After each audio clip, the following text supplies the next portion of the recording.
Hello, I'm Kurma and welcome. In this series, we're going to show you how to cook a wide variety of international vegetarian cuisine from over 30 countries. And in this edition, we're going to show you how to prepare the first in the series of 3 summer patio lunches, consisting of ricotta cheese-filled pastries, calzone,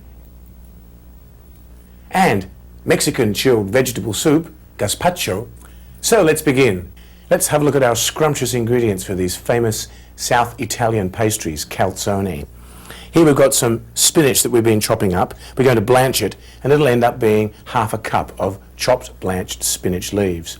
Over here we've almost got half a cup of grated Parmesan cheese. We're going to do a little bit more before we pop it into our filling. Now over here we have a bowl of flour. This is for the pastry. There's 4 cups of plain flour here. Into that flour we're going to add the ingredients on our front platter here. We're starting off with a teaspoon of sugar and salt, 3 tablespoons of olive oil, 1½ teaspoons of dried yeast. If you want to use fresh yeast, you can double it and make 3 teaspoons. And we've got ½ a cup of warm water to mix into our pastry. On our platter here, we have the ingredients for our filling. We have a tablespoon of olive oil, we have 1/4 teaspoon of yellow asafoetida powder, 2 tablespoons of very finely chopped red peppers, we've got ½ a cup of chopped black olives, a teaspoon of salt, we've got 1/4 teaspoon of finely cracked and chopped black peppercorns, we've got 1/3 cup of grated cheddar style cheese, 1/3 cup of freshly chopped parsley, and in the centre here 2 cups of lovely Italian style ricotta cheese. So as you can gather, our calzone are filled with a delightful Italian combination, specifically the ricotta cheese with all the other lovely Italian style ingredients. First thing I'm going to do is to continue chopping my parsley here. Before I forget, I'm going to blanch it over there in our nice boiling water. Like so. And while that's blanching, I'm going to start making my pastry. The pastry for our calzone, as I mentioned before, is yeasted, so it takes a little bit of preparation. First thing we're going to do is to get our flour and our sieve and sieve the flour into our large bowl, along with our salt, like so. So there's our flour and our salt sifted together. Now we're going to mix up our yeast ingredients and put them aside till they ferment a little bit. Let's add our yeast to our warm water, and let's add our sugar. The sugar, of course, helps to get the little yeasts all activated. We'll need to put this yeast mixture aside for about 10 minutes to allow it to froth up and activate in order to add to our pastry. But what I do have is a bowl of yeast which has been doing just that very kindly for the last 10 minutes. This is our activated yeast. Have a look at that. Notice how it's all nice and frothy.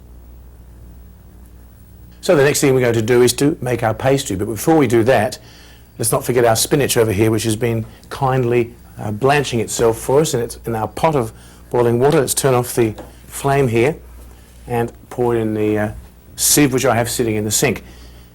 Blanching means we just want to soften it up a little bit. We don't want it to go all mushy. As you can see, it's got its lovely green colour there. There it is, a lovely batch of blanched spinach. What I'm going to do is sit it here on the bench and let it drain, and then we're going to pop it back in our pastry when the time comes. Now, while we're on the subject of pastry, let's get it all happening here. Here's our oil. We're going to add our oil to our yeast mixture, like so. Give it a bit of a stir around. Now over here, I have a batch of lukewarm water. I'm going to add the water and this mixture, maybe not all this water, but definitely all the yeast mixture, to our pastry, like so. Make a little well in the center, pour in the yeast and oil mixture, and considering how moist or not this dough is, I'll add some part of this water, probably a good portion of it to start with, like so. Now this is where I have to get my hands in there. This is the only real way you can tell, I think, whether a dough has the right quantity of water in it. This is feeling very nice at this point in time. I'm going to run it around inside my bowl here and gather up any last morsels of flour, and then we're going to turn it out on the bench and perform the age-old task of kneading, which is what pastry is all about. Okay, now when it gets to a solid lump, you can lift the whole thing out, put your bowl aside, and put the whole lump of dough on a nice piece of cutting board or clean bench top. We're going to use our cutting board for this, and we're going to knead it. Kneading means applying pressure from your heel of your palm, pressing into the dough and mixing it all up so it becomes nice and glutinous and elastic. Now, of course, this is a yeasted dough, so we're going to be putting this aside very soon in order to allow it to rise.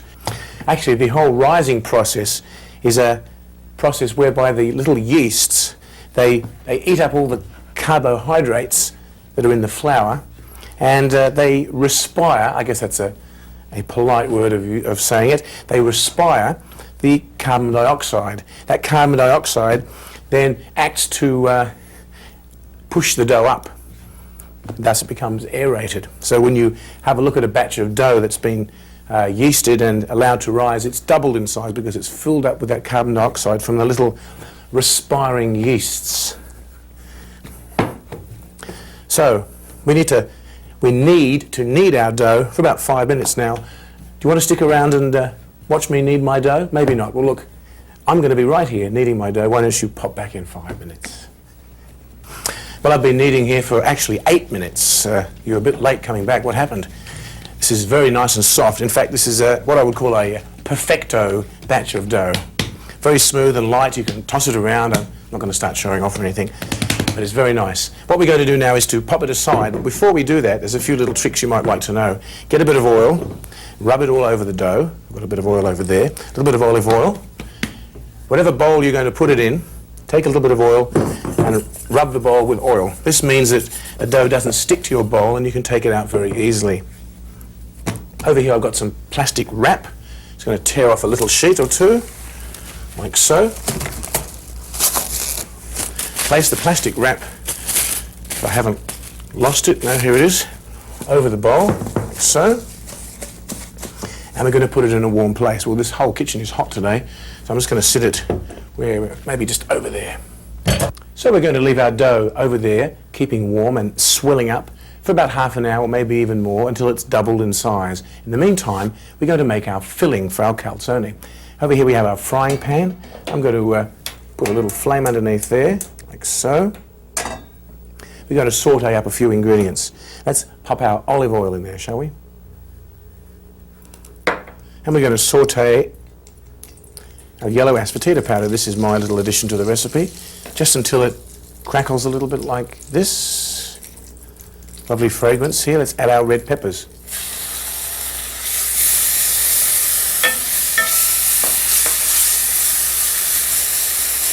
Finely chopped red peppers. Need to saute these for between half and 1 minute.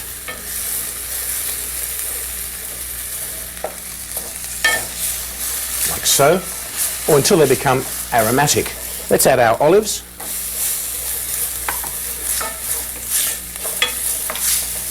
Our salt, our pepper, and turn off the flame.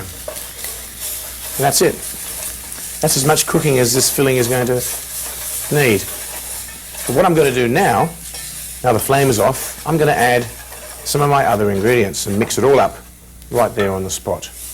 I'm going to go and get my spinach, which is now been transferred onto my little platter, like so.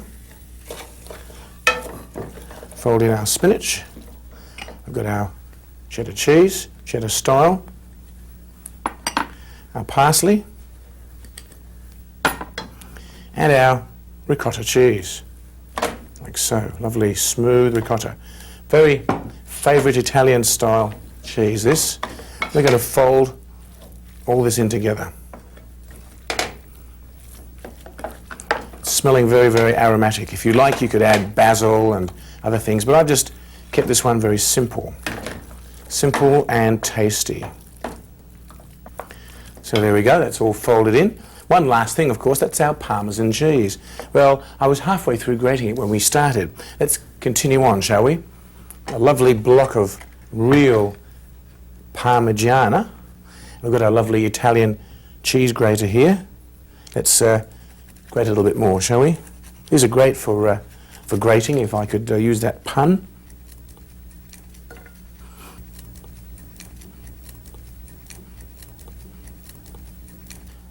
This is a real grana, or very hard cheese, which is ideal for this calzone, a nice Parmesan tang to your dish. There it is. That's about half a cup. That's probably a very generous half a cup, but there's no such thing as too much cheese as far as I'm concerned, especially Parmigiana. Let's put our filling down here and add our Parmesan cheese. Let's gently fold it in. Very aromatic indeed. More about Parmigiana cheese in our Italian show. Okay, that's nicely mixed up. Now the next thing we're going to do is to warm up our oil for cooking our calzone. So don't mind me, I'm just going to make a few jugglings here with our kitchen. I have a nice wok of oil ready to go here, fresh olive oil. Pop it on the flame here, or excuse me. Right, that's all ready to go. Now you might be wondering, well, hang on, how's he going to make his pastries? Because the batch of dough is still rising. Well, I have another batch of pastry that I made before, probably about an hour ago, and it's nicely risen. In fact, it's busting out of its little bowl. Well, at least I hope it is. Let's go and have a look. I popped it in the oven before. Of course, the oven's off, as you can see. I'm not going to put it in a hot oven. Look at this. Isn't that magnificent? Wish I had a camera here, I could photograph this. It's just ready to explode out of the plastic wrap. But be careful here when I take the plastic off, it might jump out at me. Well, I'm going to perform a very brutal act now. I'm going to beat it with my fist. Like so. This is the inevitable part of dough making. When it rises up to that lovely big risen balloon-shaped piece of dough, you have to beat it like that and continue on kneading. It was very dramatic, wasn't it? Let's get our dough and give it a bit more of a knead here. We're going to cut this up into 18 pieces. So let's see if my mathematics, my primary school mathematics, is going to allow me to figure out how to cut that into 18 pieces. I don't think it's too difficult. We'll cut it in half this way, like so. 1, 2, 3, 4, 5, 6, 7, 8, 9, 10, 11, 12. Well, I'm wrong. 1, 2, 3, 4, 5, 6, 7, 8, 9, 10. That's 20 pieces. We've got a bonus of 2 pieces. Isn't that wonderful? Great. Well, I'm very excited about that. I don't know what to say. I'm overwhelmed. Let's grab another board here, like so. Move our filling a little bit out of the way. Let's carefully remove all but one of our little balls of pastry. These are quite ready and raring to go. These little lumps of dough keep swelling up every time I leave them alone for a few seconds. Right. I think it's best to add a little flour to our bench top here. Take our little patty, dredge it in flour, like so. Take our rolling pin and very carefully roll out our disc of flour. Oops. Make sure it's well coated in flour here so it doesn't stick.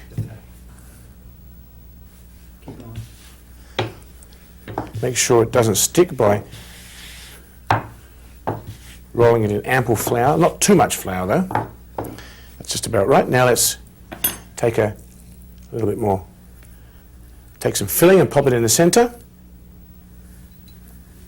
Fold over our pastry once again. Bring out the fork, and there we go. This is great. We're having a great time here. I've got all my other ones all covered over here with little pieces of paper. I'm keeping the little things warm. Isn't that nice? I thought I'd do that so they would all rise a little bit. In fact, some of them are rising quite a lot.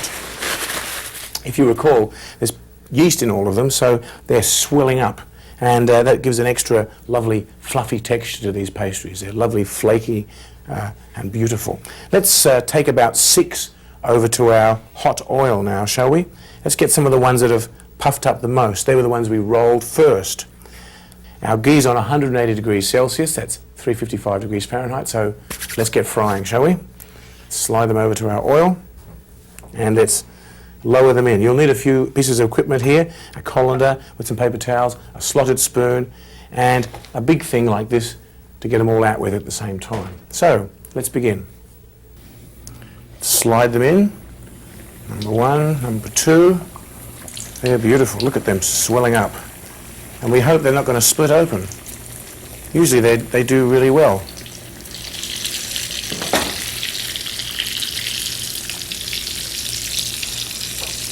Let's turn the little fellows over. Ooh, aren't they magnificent?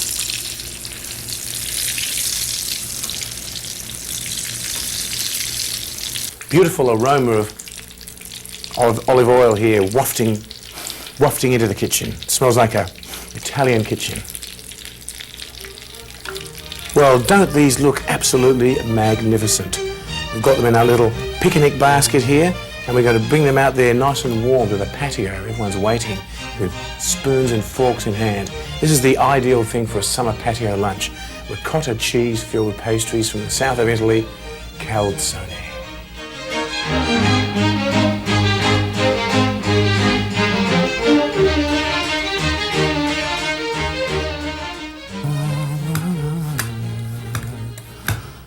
You know, when it's really hot outside and nobody's interested in eating anything hot, this is the ideal preparation. A chilled vegetable soup called gazpacho.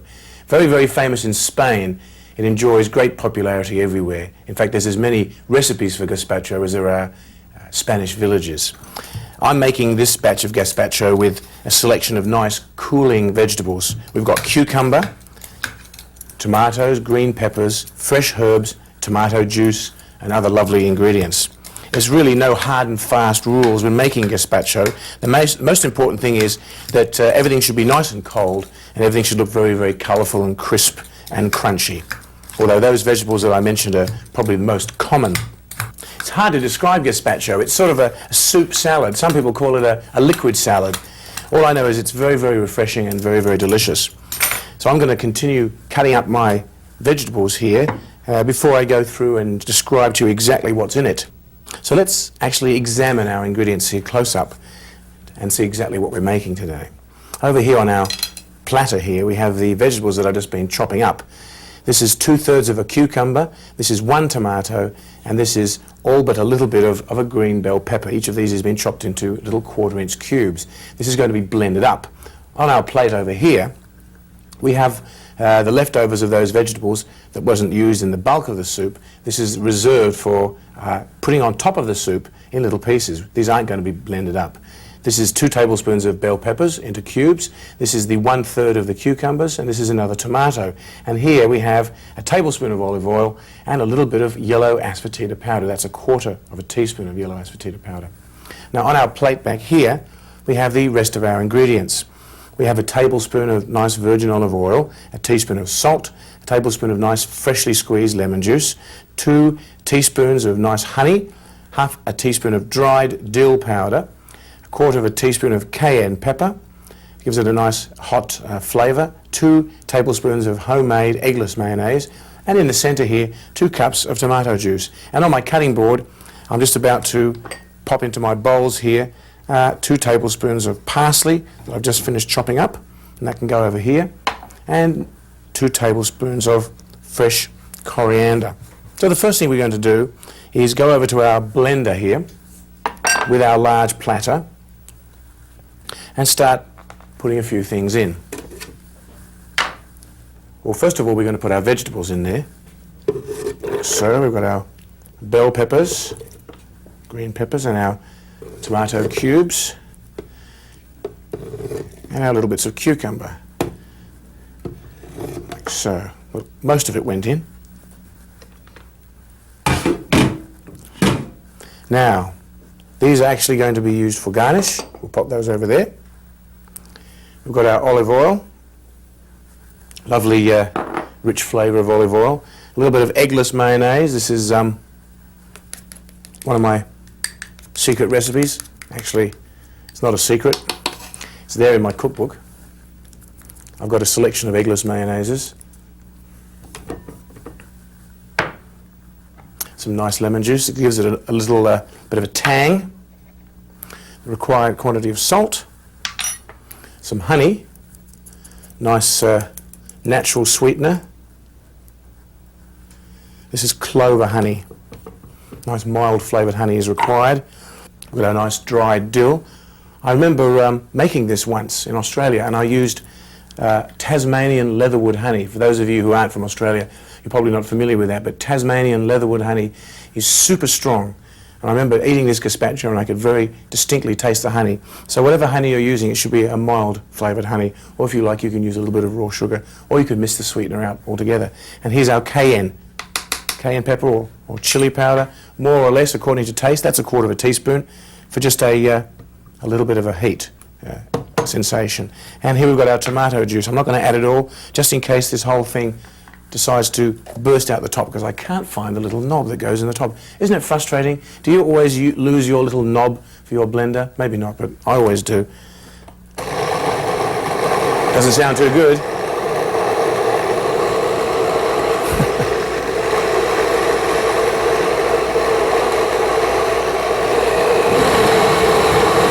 Well, there we go. Now what I've done is I've semi-blended it. That's exactly how I want it.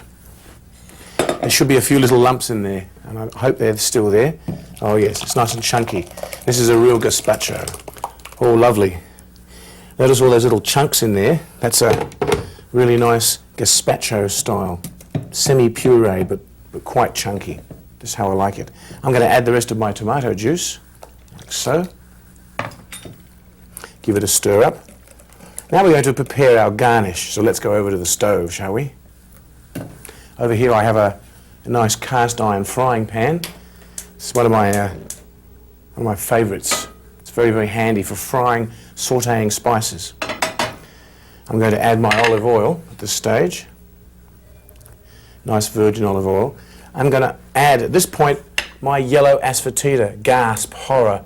Not again, you say. Yellow asafoetida powder.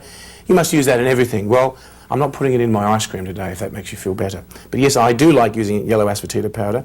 In fact, often people write in and they say, what is that stuff, yellow asafoetida powder?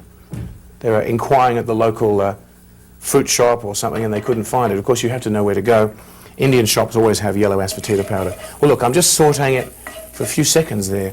And what I'm going to do now, to impregnate the flavour of the oil and the asafoetida, I'm going to add our little garnishes here.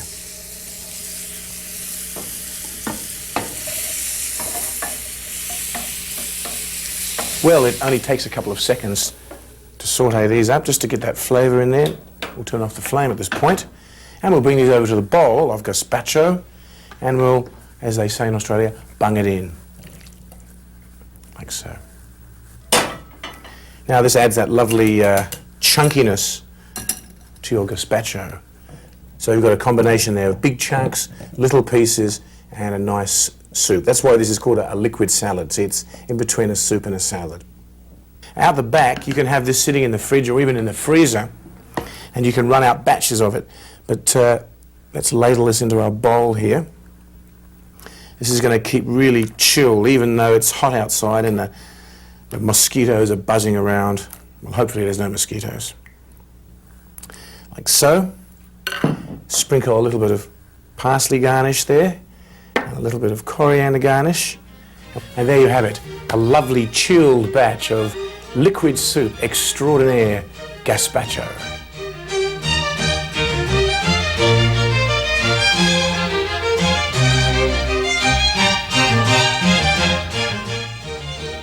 Well, that's it for this edition of Cooking with Kurma. I do hope you'll enjoy preparing these dishes as much as I've enjoyed sharing them with you. Happy and healthy eating.